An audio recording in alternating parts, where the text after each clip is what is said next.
Welcome to the Genius Factory. Enjoy the video. You start by combining the oil and aromatics to build flavor quickly. Heat 1 cup neutral oil to 120-140 degrees C to gently bloom chilies and garlic. Lower temperature preserves aroma and prevents burning. Once the oil is warm, add sliced garlic and whole slices for layers, then add crushed or flaked chilies. This extracts color and capsaicin without turning bitter. Make sure to stir gently so pieces infuse evenly. This early control defines a clean, bright oil base for the rest of the process. Once the aromatics have started releasing scent, lower heat, and hold the oil at 110-130 degrees C for 6 to 10 minutes so compounds dissolve steadily. This avoids a bitter, burnt result.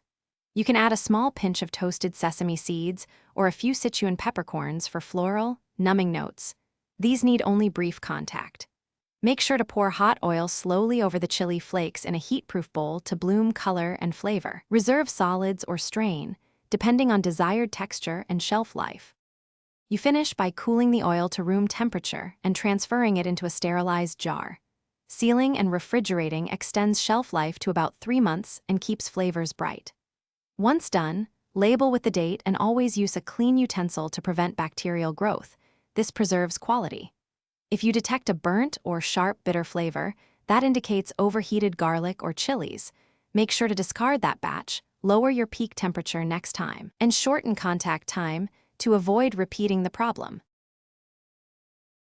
Thanks for watching. If you found this helpful, don't forget to like and subscribe.